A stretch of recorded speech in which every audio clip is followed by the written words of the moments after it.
Assalamualaikum warahmatullahi wabarakatuh. Alhamdulillahirabbil alamin pemirsa, kita ketemu kembali ini dalam suasana Syahrul Ramadan, Syahrul Siam, yang penuh berkah insya Allah bersama saya Sarul Gunawan dan saya Zizi Syahab. Kita kembali bertemu dalam acara Berita Islami Masa Kini. Gimana tadi Zi puasanya? Alhamdulillah lancar, alhamdulillah sudah buka puasa juga. Iya, dan mudah-mudahan juga semuanya lancar-lancar puasanya. Amin. Dan semangatnya bisa terus ya sampai selesai bulan Ramadan. Insya Allah, karena 29 hari lagi kita lebaran ya. Betul, 29 hari lagi, masih lama sih. Masih lama ya. Oke, ngomong-ngomong soal buka puasa, pasti menu-menunya tuh waduh ya, ada timun suri segala macem ya kan. Tapi kita bukan ngomongin timun suri nih. Iya, jadi apa? Mati suri. Masya Allah, disambungin ya suri-suri. Nggak nyambung sebenarnya. Tapi agak menyeramkan, tapi mungkin ini bisa menjadi inspirasi buat kita. Karena ini pengalaman dari seorang artis, Puput Melati, yang pernah mengalami mati suri. Ini pengalaman yang serius ini ya. Benar. Kita ngomong apa adanya loh. Iya, langsung kita lihat aja ya. Ini dia.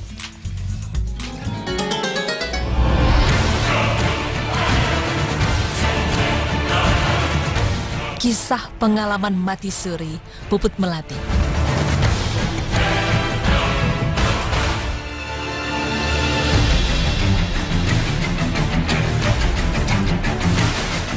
Pemirsa beriman, mati suri merupakan fenomena yang sudah tidak asing lagi di telinga kita. Mati suri adalah sebuah kejadian di mana seseorang yang telah meninggal dapat hidup kembali. Kejadian ini memang di luar nalar kita sebagai manusia. Bagaimana tidak? Seseorang yang telah divonis mati dapat hidup lagi.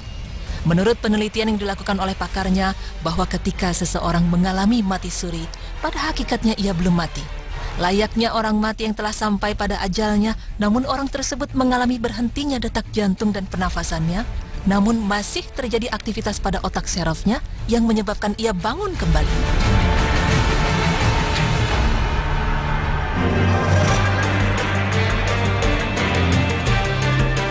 Banyak kisah-kisah yang dialami oleh beberapa orang yang mengisahkan pengalaman mati suri yang pernah dialaminya.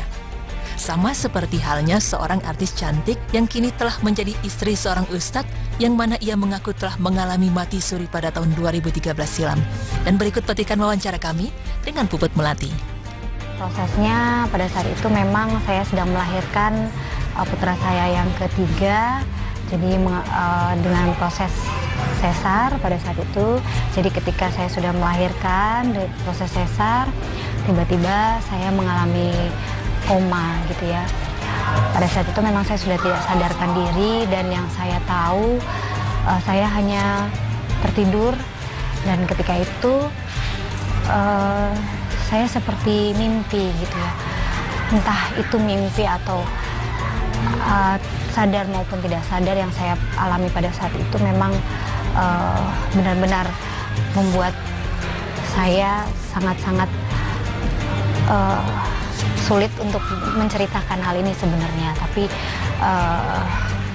inilah pengalaman yang pernah saya alami gitu ya. Jadi ketika itu saya divonis koma, dan tubuh saya sudah bengkak semuanya, biru, terus mata saya bengkak, semua muka saya bengkak, dan saluran pernafasan saya juga tertutup.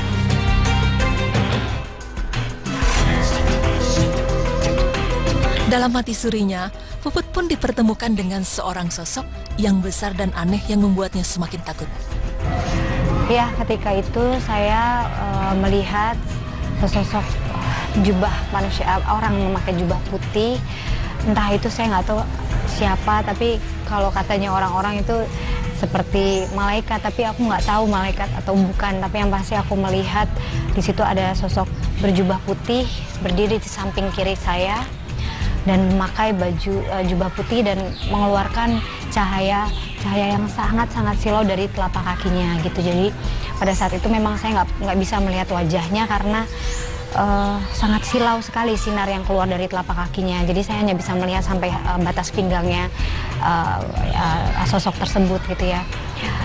Jadi pada saat itu entah sadar atau nggak sadar, yang pasti itu membuat diri saya merasa ketika saya tersadar. Jadi pada saat itu koma satu malam, ketika tersadar saya merasa bahwa ya Allah, ternyata memang benar gitu ya. Hidup dan mati itu sangat-sangat tipis sekali pembatasannya. Jadi itulah ketika Allah memperlihatkan kuasanya. Mungkin ketika itu saya diberi teguran juga sama Allah, atau Allah memberikan hidayah sama aku bahwa supaya aku bisa menjadi manusia yang lebih baik lagi. Jadi ketika ingat-ingat masa itu tuh bener-bener nggak bisa dijelaskan dengan kata-kata. Yang pasti entah mimpi atau apa, ketika itu saya melihat sendiri, saya melayang melihat tubuh saya dan melihat sosok jubah putih tersebut.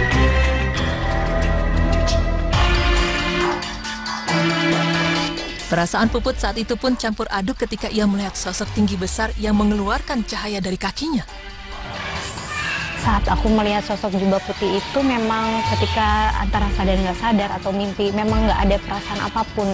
Aku hanya seperti dijenguk aja, ditengokin gitu loh. Dateng, nengok, jenguk, melihat aku, tapi aku sendirinya nggak bisa melihat wajahnya gitu. Jadi aku hanya bisa melihat telapak kakinya yang bersih, putih.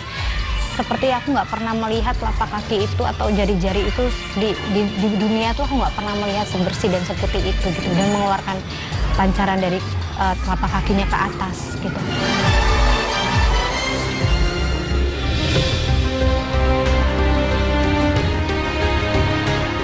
Tanggapan keluarga pun pada saat itu menjadi tak karuan, semuanya panik dan mencari dokter yang sedang berjaga. Ya, jadi memang pada saat itu kondisinya sangat-sangat cepat ya katanya gitu. Jadi biasanya kan ketika kita habis melakukan operasi sesar, nggak lama kemudian, entah setengah jam atau 45 menit, kita langsung keluar dari, sang ibu langsung keluar dari ruang operasi. Tapi ini sudah lama, katanya mama, papa, dan suami ya bilang, tapi nggak keluar-keluar gitu loh. Tiba-tiba terdengar bahwa aku bermasalah. Jadi pada saat itu ya mama pasti nangis. Terus suamiku juga langsung masuk ke dalam. Pada saat itu suamiku memang punya firasat.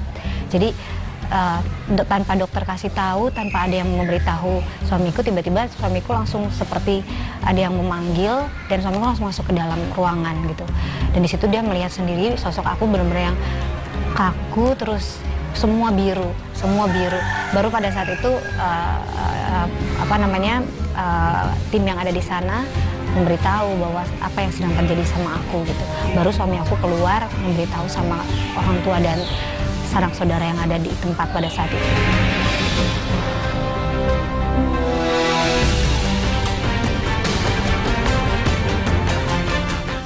Dan dari sinilah yang menjadi titik baliknya Puput, yang mana ia menjadi lebih baik dalam menjalankan kehidupannya. Semuanya diikhlaskan kepada Allah Subhanahu wa Ta'ala. Aku sendiri pun juga masih terus berusaha, berproses. Yang pasti aku lebih kadang-kadang kan gini ya, manusia tuh kalau nggak dihadapi dengan sebuah kenyataan yang dilihat dengan mata kepala sendiri, kadang-kadang suka meremehkan gitu ya.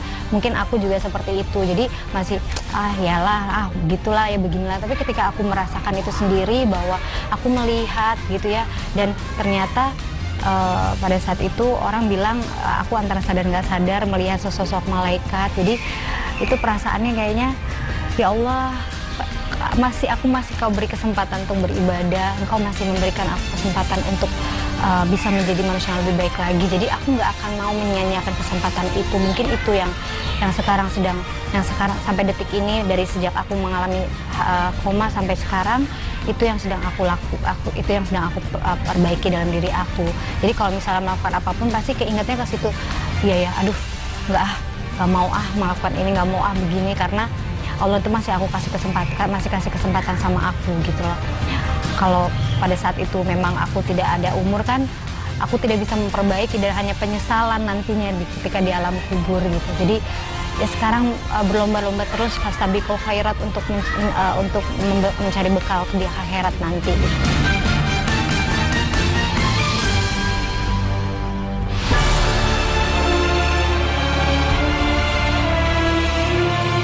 Pengalaman mati suri yang dialami Puput di waktu ia melahirkan menjadi mati pertama yang dialaminya. Hal tersebut juga telah dijelaskan dalam firman Allah Subhanahu wa Ta'ala yang artinya, Allah memegang jiwa orang ketika matinya dan memegang jiwa orang yang belum mati di waktu tidurnya. Maka dia tahanlah jiwa orang yang telah dia melepaskan jiwa yang lain sampai waktu yang ditetapkan. Sesungguhnya pada yang demikian itu terdapat tanda-tanda kekuasaan Allah bagi kaum yang berfikir. Quran Surah Az-Zumar ayat 42. Dari pengalaman mati surinya tersebut, Puput mendapat suatu hidayah yang luar biasa dari Allah Subhanahu wa Ta'ala. Ia merasa belum pantas untuk kembali kepadanya dengan keadaan dirinya yang masih kotor. Dengan apa yang diterimanya saat mati suri, terutama saat ia melihat seorang sosok memakai jubah putih yang mengeluarkan cahaya dari kakinya, yang membuat ia semakin takut dan memutuskan untuk segera meningkatkan keimanan kepada Allah Subhanahu wa Ta'ala. Kini Puput pun menjadi seorang ibu yang sangat dicintai oleh anak-anaknya. Dia selalu mengutamakan keluarga daripada apapun. Pemirsa beriman, dari kisah mati suri yang dialami Puput ini, semoga dapat mengingatkan kita akan kematian yang tidak ada yang tahu kapan datangnya. Satu pertanyaan yang menjadi tanda tanya besar pada diri kita.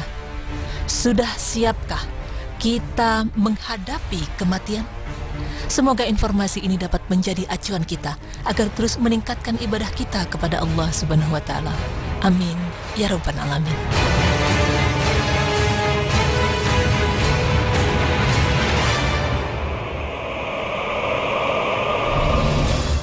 Allah memang punya caranya yang terbaik ya. Betul. Untuk umatnya bisa berubah. Betul, dan ini bisa dibilang salah satu hidayah yang diberikan kepada seseorang sampai akhirnya dia mau berubah karena Allah gitu ya. Mungkin dengan cara yang luar biasa, mati suri ya. Tapi itu benar-benar membuat seorang Puput Melati itu berubah 180 derajat. Dan dari pengalaman Puput tersebut tentu kita juga ingin mengambil hikmah ya, bahwa ketika kita dalam mati suri itu sebetulnya kita ada ketidaksiapan gitu ya, mungkin untuk kita bisa mempertanggungjawabkan apa-apa yang sudah kita lakukan, dan kita diberikan kesempatan.